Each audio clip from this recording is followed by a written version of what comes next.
Assalamualaikum warahmatullahi wabarakatuh. Welcome back to Ayah Cerdas Indonesia YouTube channel with me, Kak Elva Rina. Oke sahabat Gen Aji, ketemu lagi nih sama Kak Elva hari ini. Jadi hari ini Kak Elva mau bahas, nggak bahas matematika deh. Hari ini Kak Elva mau bahas bahasa Inggris ya.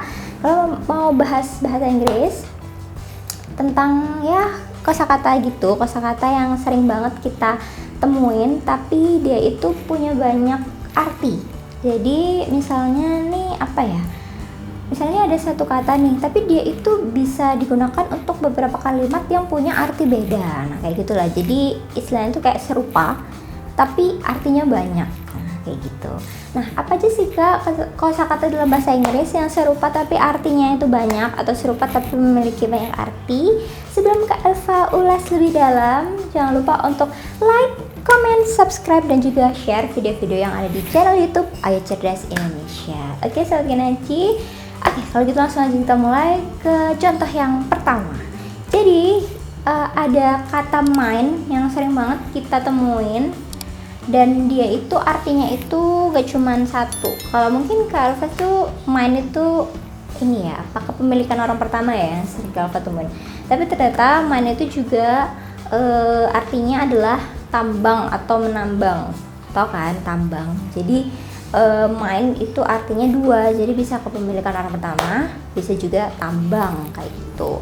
Nah kapan kita bisa tahu nih kalau misalnya main itu artinya kepemilikan orang pertama atau artinya adalah menambang Kak? Jadi kita lihat dulu lah penggunaannya dalam kalimat tersebut. Misalnya kalau contohnya itu kayak that book is mine gitu ya, that book is mine, berarti artinya buku itu adalah punyaku. Gak mungkin kan buku itu adalah tambang, kan gak nyambung, gak sinkron gitu. Jadi kita harus melihat dari contoh kalimatnya gitu ya. Kalau contohnya that book is mine, ya berarti mine di sini artinya adalah kepunyaan orang pertama, atau buku itu adalah punyaku gitu. Kalau contoh yang mine itu misalnya the company comes here to mine gold gitu. Berarti perusahaan itu datang ke sini untuk menambang emas gitu kan. Nggak mungkin perusahaan itu datang untuk punya saya emas. Nah kan nggak nyambung, nggak sinkron. Jadi kalau kita mau mengartikan itu juga harus melihat dari kalimatnya dulu secara utuh kayak gitu ya Sobat Gen Aji. Nah itu dari mine, dari kata mine.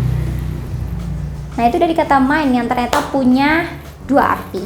Selanjutnya ada kata bat yang artinya itu kelelawar dan juga tongkat pemukul. Nah itu artinya itu bat itu artinya dua. Jadi ada apa tadi, kelelawar, tau kan hewan kelelawar, dan juga bat atau tongkat pemukul. Nah kapan nih kita mengartikan bat itu sebagai kelelawar, dan kapan kita mengartikan bat ini sebagai tongkat pemukul? Jadi contoh kalimatnya misalnya she hits the ball with the bat.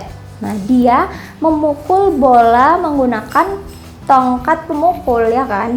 Masa dia memukul bola menggunakan kelelawar, kan nggak nyambung gitu ya. Bisa sih memukul pakai kelelawar, cuman kan lebih nyambungnya pakai tongkat pemukul gitu. Jadi kita lihat dulu penggunaan kalimat ini secara utuh gitu ya. Terus untuk kalau contoh yang selanjutnya yaitu there are many bats inside the cave gitu. Banyak sekali kelelawar di dalam gua. Kan nggak mungkin banyak sekali tongkat pemukul di dalam gua, karena biasa gua itu kan rumahnya si kelelawar kan, jadi nggak sinkron gitu. Kalau misalnya banyak tongkat pemukul di dalam gua ya bisa sih, tapi lebih pantas, lebih cocok dan lebih sinkronnya itu bats di sini adalah kelelawar gitu ya Sobat Gen Aji. Gampang ya cara bedainnya, jadi emang harus dibedah dulu nih perkata dan dijadikan satu definisinya dalam satu kalimat. Oke, untuk kata selanjutnya yaitu ada park. Nah itu artinya kan bisa taman, bisa parkir ya, bisa taman dan bisa parkir. Nah contoh kalimat yang mengartikan bahwa park ini adalah sebuah taman yaitu misalnya every morning I walk around the park. Setiap pagi saya berjalan di sekeliling taman atau di sekitar taman. Kan nggak mungkin setiap pagi saya berjalan di sekitar parkir nggak nyambung kan. Jadi kalian harus lihat dulu kalimatnya. Jadi kalau park di sini artinya taman. Kalau parkir contohnya kayak kalimatnya adalah he spent 1 hour to park his car. Dia menghabiskan waktu 1 jam untuk memarkirkan mobilnya gitu. Jadi lebih nyambung kan kalau misalnya park di sini artinya adalah parkir, memarkirkan mobilnya gitu Sahabat Kanaji. Oke, selanjutnya ada kata wave yang artinya di sini juga ada 2, yaitu bisa berarti ombak dan satunya adalah lambaian. Nah, contohnya kalau misalnya artinya lambaian itu he waved his hand to me. Dia melambaikan tangan ke aku. Tuh, itu artinya wave di sini adalah lambaian tangan ya.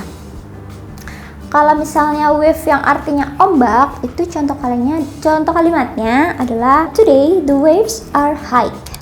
Hari ini ombaknya tinggi. Nah, itu berarti kan artinya ombak. Mungkin hari ini lambaian tangannya tinggi gitu, nggak nyambung kan. Sebenarnya bisa aja, tapi Sahabat Kanaji harus hati-hati dan melihat artinya lebih sinkron yang mana. Kayak gitu ya Sahabat Kanaji, gampang banget lah pokoknya harus dibedah lah kalimatnya. Oke, Alfa kasih contoh lain yaitu right. Right di sini tuh kan ada artinya benar dan juga kanan ya kan. Kalian pasti tahu kan right itu biasanya kanan ya. Tapi juga bisa berarti kalau itu benar gitu. Kapan kita bisa mengartikan itu benar dan kapan kita bisa mengartikan itu adalah kanan? Maka kita lihat kalimatnya. Misalnya contohnya gini, you are right. Berarti kan kamu benar gitu, kamu kanan gitu kan, nggak nyambung ya. Jadi kalau you are right berarti kamu benar gitu. Itu artinya right di sini adalah benar. Kalau misalnya kalimat contohnya yang belok kanan yaitu take a turn right at that intersection. Jadi beloklah ke kanan di perempatan itu gitu. Apalagi di sini ada turn ya, berarti kan artinya belok. Turn right, belok kanan. Berarti di sini right di sini artinya bukan benar tapi artinya adalah kanan. Gitu ya Sahabat Kanaji. Oke, Alfa kasih contoh lagi yang terakhir karena tadi ada right, maka kita contohkan di sini left juga deh. Jadi left itu juga punya arti lain selain kiri. Arti lain dari left itu juga bisa meninggalkan ya. Biasanya kayak kalau kalian buka WA ada yang bla bla bla left the group. Nah, meninggalkan grup ya kan. Sering nemuin kan kayak gitu. Itu artinya adalah meninggalkan kayak gitu. Nah, kapan nih left itu artinya kiri dan kapan artinya meninggalkan? Contoh kalimatnya misalnya, contohnya adalah my left hand feels hurt.